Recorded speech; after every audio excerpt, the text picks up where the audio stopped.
Hello friends, मेरा नाम है डॉक्टर निशा प्रजापति और आज हम एक इम्पॉर्टेंट टॉपिक के बारे में बात करने वाले हैं जिसका नाम है पीसीओडी और PCOS, that is polycystic ovarian disease और सिंड्रोम.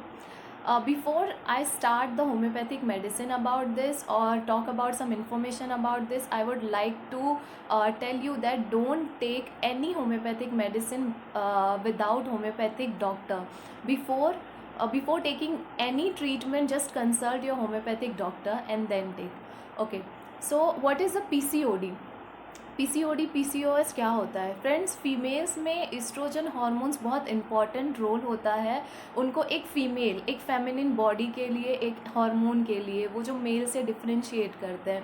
तो अगर वो इस्ट्रोजन में कुछ प्रॉब्लम आता है, इस्ट्रोजन की कमी होती है, तो फिर उसकी वजह से पीसीओडी फॉर्म होता है. और male hormone that is testosterone, androgen hormone अगर उसमें बढ़ेगा तो फिर उसमें गांठ बनना चालू होता है जिसको हम सिस्ट बोलते हैं. तो फिर वो फॉर्म होता है पीसीओएस. नेक्स्ट हम बात करते हैं फ्रेंड्स, इसके कॉजेज़ क्या होते हैं. मोस्ट ऑफ ये फैमिली हिस्ट्री के थ्रू आता है. फैमिली हिस्ट्री में अगर पहले से भी किसी उनकी मदर को या उनकी ग्रैंड मदर को अगर ऐसा चीज़ हुआ है तो फिर वो आगे भी फीमेल्स को वो प्रॉब्लम आ सकती है. नेक्स्ट कॉज है फ्रेंड्स इसका स्ट्रेस. ज़्यादा मेंटली इमोशनली अपसेट, डिस्टर्बेंस होने की वजह से हार्मोन में भी डिस्टर्बेंस आता है जिसकी वजह से पीसीओडी के चांसेस होते हैं.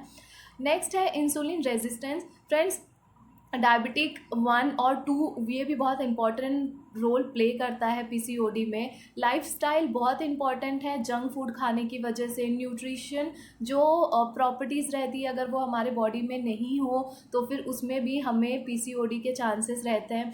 हार्मोनल डिसबैलेंस, जैसे कि मैंने बताया एस्ट्रोजन हार्मोन बहुत इंपॉर्टेंट होता है, तो अगर उसमें लैक हुआ और एंड्रोजन हार्मोन जो कि फीमेल में रहता है पर उसका लेवल कम रहता है एस्ट्रोजन के कंपेयर में, पर अगर एंड्रोजन हार्मोन टेस्टोस्टेरोन हार्मोन है तो अगर वो बढ़ा और एस्ट्रोजन जो फीमेल हार्मोन है अगर वो कम हुआ तो उसकी वजह से भी पीसीओडी होने के चांसेस होते हैं. तो फ्रेंड्स, अभी हम बात करते हैं साइन एंड सिम्टम्स के क्या होते हैं. तो इसमें सबसे पहले हेयर लॉस होता है. वो पर्सन में स्टार्टिंग जो फीमेल है उनमें हेयर लॉस वो दिखाई देगा. उनके चेहरे पे एक्ने होंगे, पिंपल्स आएंगे, वो पुस्ट्यूल्स रहेंगे, ब्लीडिंग होगा उसमें, है ना. और परसिस्टेंट पेल्विक पेन होगा बिकॉज ऑफ उनकी ब्लीडिंग जो है वो स्टॉप हो गई है, वो बाहर नहीं जा रही है, डिस्चार्ज नहीं हो रहा है उसका, जिसकी वजह से पेल्विक पेन होगा. और वहाँ एक अलग ही स्वेलिंग, ठीक है, एब्डोमिनल वहाँ थिकनेस लगेगा उनको, ब्लोटिंग ऑफ एब्डोमेन होगा. हर्स्यूटिज्म होगा. हर्स्यूटिज्म मतलब male type of hair growth on female body. जैसे बियर्ड्स आएंगे, उनको मुस्टैच आएंगे, उनके चेस्ट पे हेयर्स आएंगे, है ना. तो ये होगा. इरेग्युलर पीरियड्स होगा. और हार्मोन्स जो एस्ट्रोजन हार्मोन रहेगा वो कम होके एंड्रोजन टेस्टोस्टेरोन हार्मोन्स बढ़ेंगे और उनको हमेशा वीकनेस लगेगा. तो ये सारी है पीसीओडी के बारे में. अभी हम बात करते हैं होम्योपैथिक मेडिसिन के बारे में. तो सबसे पहले होम्योपैथिक मेडिसिन का नाम है कालिका. फ्रेंड्स, ये जो मेडिसिन है ये वैसे पेशेंट को देनी चाहिए कि जिसमें मेंसेस इरेग्युलर है, पर जब उनका डेट आने को रहता है ना तो उस वक्त उनको पेल्विक पेन होता है, उस वक्त उनको पेट तो दुखेगा पर there will be a irregular period और एब्सेंस ऑफ मेंसेस अब्सेंस रहेंगे. लेकिन उस डेट के टाइम पे उनको अगर पेल्विक पेन, पेट में दर्द है और पीसीओडी है तो फिर कालिका उसके लिए बहुत अच्छी मेडिसिन है. नेक्स्ट मेडिसिन की बात करते हैं ग्रेफाइटिस. फ्रेंड्स, ग्रेफाइटिस जो है वो पेशेंट पीसीओडी का तो रहेगा अफेक्ट, लेकिन वो ओबेज रहेगा, है ना. ओबेज रहेगा और उसमें वाइटिस डिस्चार्ज, ल्यूकोरिया रहेगा. और वो ना, ये पेशेंट कोल्ड एयर को ज़्यादा सेंसिटिव रहता है. अगर ये सारे अगर आपको सिम्टम्स दिखे तो ग्रेफाइटिस उसके लिए अच्छी मेडिसिन है. नेक्स्ट मेडिसिन की बात करते हैं नाइट्रोम्यूर. नाइट्रोम्यूर फ्रेंड्स ऐसे पेशेंट को देना चाहिए जो जिनकी गर्दन बहुत लंबी है और उनको गुस्सा बहुत जल्दी आता है, बहुत जल्दी चिड़चिड़ करते हैं. और वो पेशेंट में पीसीओडी के साथ साथ इरेग्युलर मेंसेस या तो डिले होगा या तो जल्दी आएगा, लेकिन बहुत ही प्रोफ्यूज ब्लीडिंग रहता है. और ये पेशेंट में हमेशा हेडेक कंटिन्यू उसका कंप्लेन रहता है.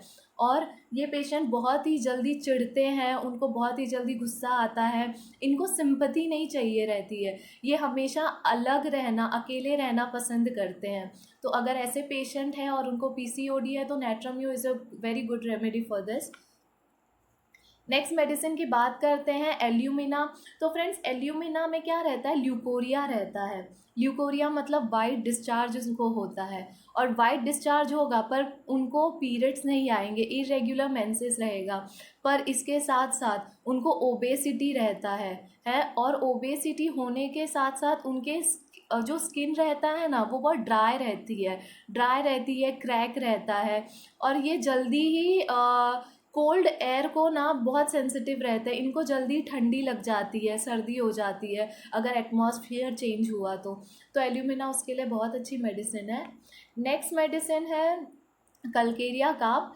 फ्रेंड्स कल्केरिया काप वो पेशेंट पे बहुत ज़्यादा सूट करती है जो पेशेंट दिखने में फेयर, फैट और फ्लैबी हो, ठीक है, वो ओवरवेट हो, ओबेस पेशेंट हो, और वो पेशेंट को भी ठंडी बहुत जल्दी लगती है, और ये जो पेशेंट है उनमें प्रोफ्यूज ब्लीडिंग होती है। पीसीओडी तो है पर इनमें इतना इंटेंस प्रोफ्यूज ब्लीडिंग होता है, उनको सीवियर पेन होता है। तो अगर ऐसे सिम्टम दिखे और जो patient obese, fair, fat and flabby हो तो फिर उसके लिए कल्केरिया का बहुत अच्छी मेडिसिन है। नेक्स्ट मेडिसिन की बात करते हैं जिसका नाम है सेपिया।